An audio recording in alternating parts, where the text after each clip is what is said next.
Hi everybody, this is Priyanka. I live in Bangalore. I'm an IT professional. Cooking's been something that's been exciting and interesting to me since I was a child. I've grown up learning from my mother, my grandmother, and some, very nice neighbors that I've had over the years.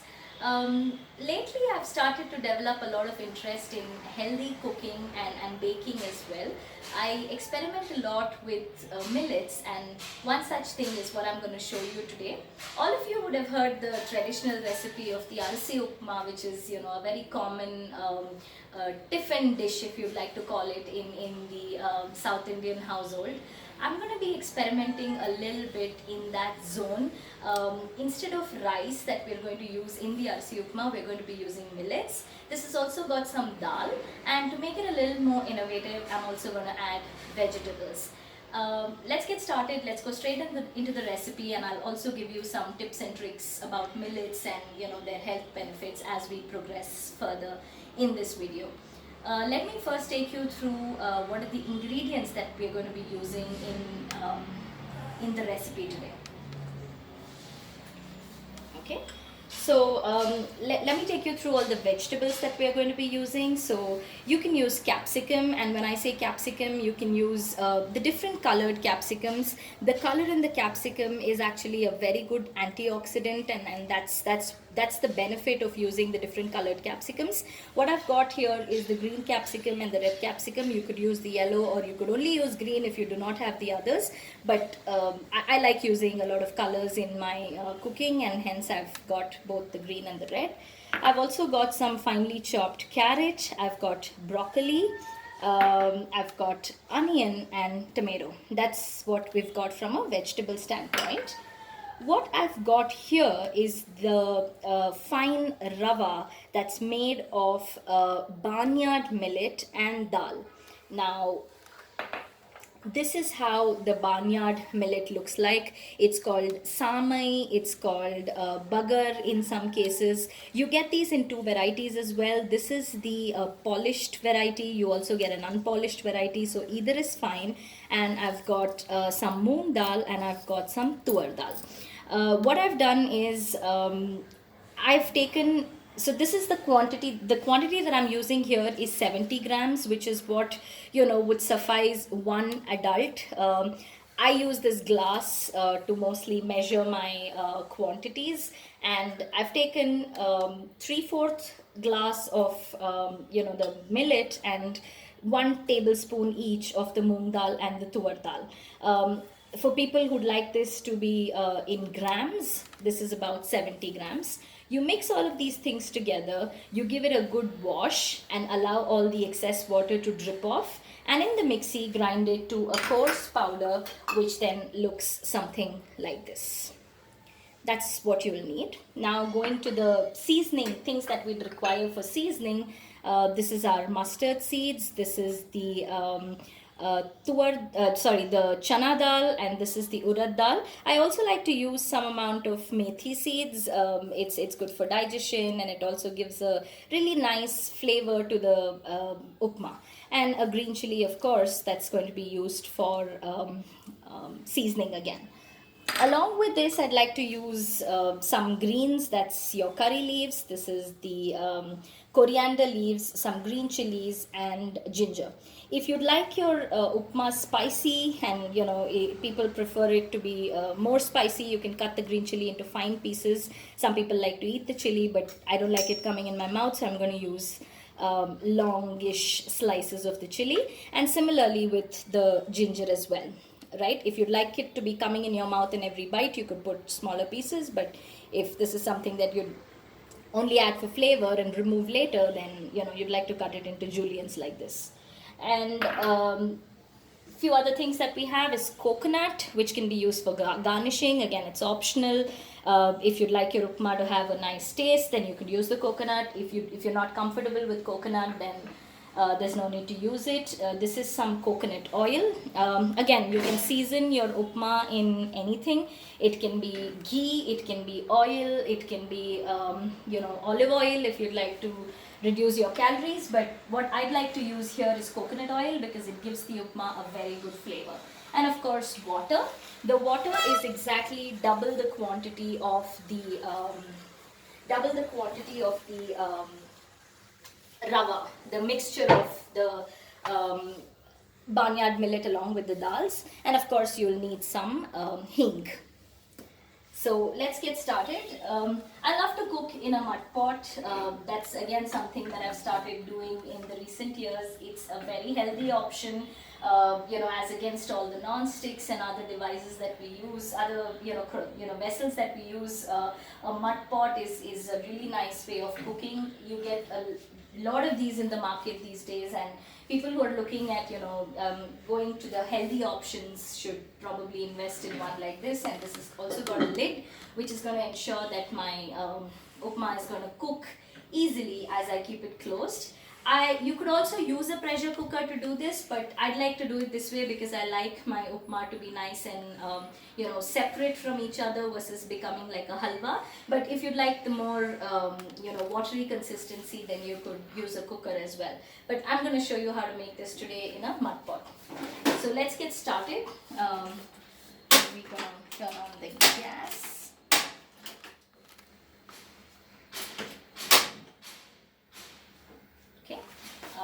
We're going to add in the oil, about 2 tablespoons of oil.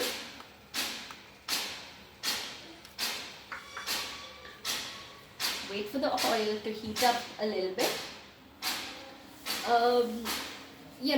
While we're waiting for some of these things to happen, I'll tell you some things about the millet, right? Barnyard millet or any millet for that matter, whether it's ragi, whether it's your kodo millets or any millet that you like to use, the best way to use a millet is actually wash, soak, dry, store.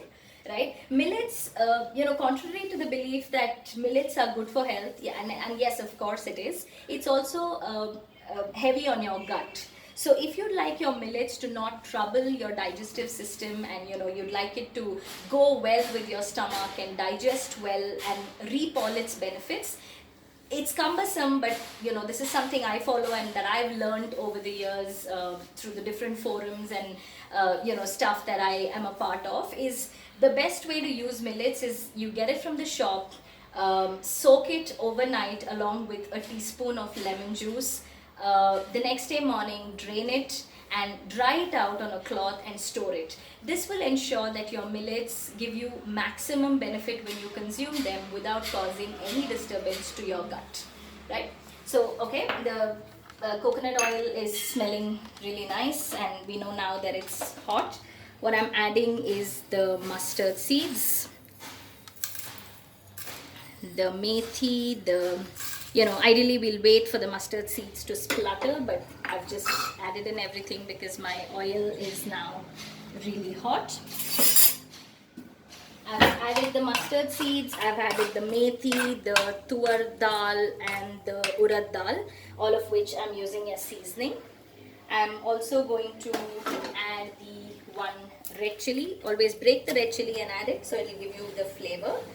I'm going to add 1 green chili, some ginger, and I like to cut the curry leaves fine because most people have the habit of taking off the curry leaves before they actually consume it. But if you cut it really fine, people won't know that they are consuming it, and at the same time all the benefits of the curry leaves actually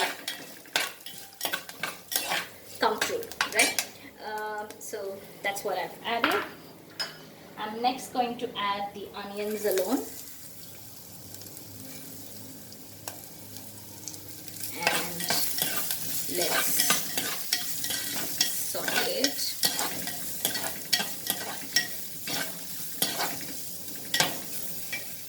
We'll give it a minute. The onions don't have to really turn golden brown, but we'll just ensure that it's coated well in the oil and we have a good aroma coming from it.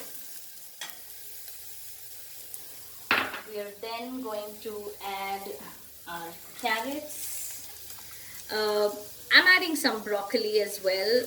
This is because I like my upma with a lot of vegetables. What vegetables you'd like to add, like I said before, is completely your choice. Some people may, not really like the idea of having broccoli in their upma, but I like a lot of vegetables. But again, you could add one vegetable that goes really well with barnyard millet or bagar, as you'd like to call it, is potato. So if you're eating this on a day that you're actually fasting, or you'd like to eat it like that, then of course you do away with the onion and all the seasoning that we added. What's usually allowed is potatoes and green chilies. So in that case, you add the and most fast recipes also don't allow oil, right? What it allows is ghee. So you could add some ghee and jeera, and then you'd add ghee, you'd add jeera, and you'll add the chili. Again, no curry leaves, and then you add potato. And this potato, you could either slice it into cubes, or you could also use grate it and put it.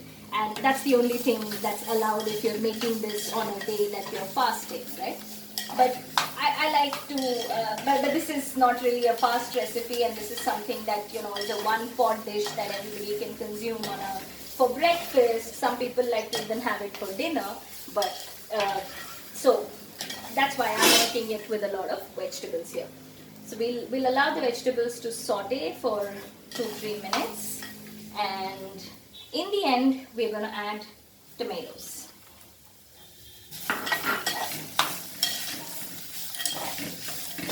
It really looks nice and colorful, and everything that's gone into this pan so far is really good for health, and is going to also make our dish look really nice. I'm going to add some salt to taste. And I'm going to add some asafoetida or hing, and I'm going to add some turmeric powder. If you don't like the yellow color, you can avoid it, but again, turmeric is something that's good for health, especially with all the goodness that it has, with the different theories that people have about COVID. Turmeric is supposed to be a very good immunity booster. So we've added that. Lastly, I'm just going to add in the coriander. And what we're going to do next is add the rava that we've ground and give it a nice saute along with everything else that's in the pan. What this ensures is that the rava gets nicely coated with oil, and it gives us a nice consistency of the upma, which is separate from each other. Again, if you'd like a smashy consistency, you could fry this for a lot lesser time, but I like it separate, so I'm going to saute it for about 2 minutes until it gives me a nice aroma. What I've measured in this bowl is 2 cups of water. Again, there's no perfect measurement to get this right. The millets that are soaked, and like I said, the process that we follow about soaking and drying and then storing, those millets have already absorbed some water, so it's going to take in a lot lesser water compared to what if you use the millet directly store bought.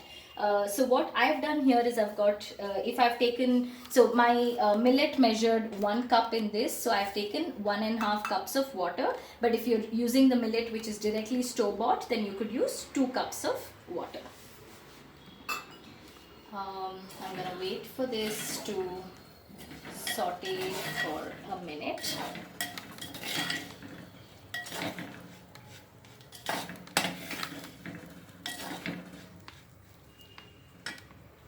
And I'm gonna then pour in my water. Keep your gas on very low flame. If you're going to keep the gas on higher flame, it's going to have your millet not cook, but the water would evaporate very easily and it would catch the bottom of the pan. So always make sure when you're making any kind of upma or anything that has to cook or be there in the pan for a longer time, I would advise to keep the gas at a sim level and allow it to cook for a long time. Lastly, I'm just going to add in the coconut before I close the pan. And again, give it a good stir.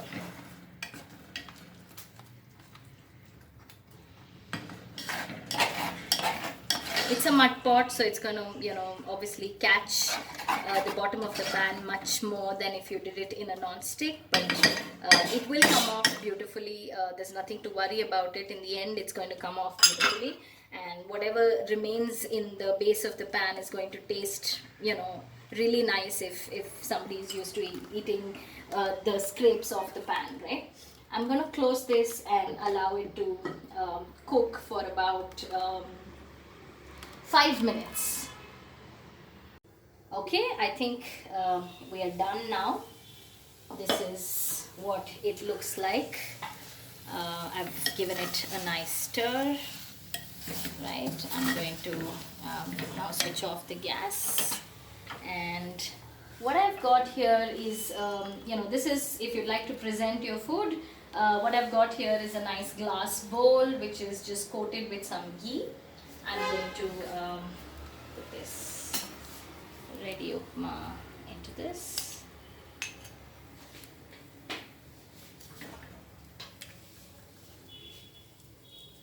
Okay, give it a nice press to make sure it's all even. And I'm going to invert it into my serving dish.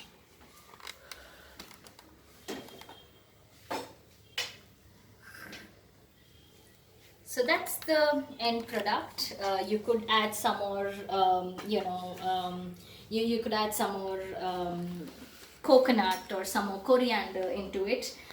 This is a one-pot meal that's really healthy and which can be eaten for breakfast and dinner. And just to give you some more information about the barnyard millet, the barnyard millet is very good for people who are looking at getting slim. And a lot of people might wonder that this dish doesn't have any protein in it, but the barnyard millet by itself has 25% protein. Along with that, we also have the dals and a lot of vegetables. So this is a complete meal, and I hope all of you enjoy making it and eating it as much as I've enjoyed making it for you all. Thank you very much.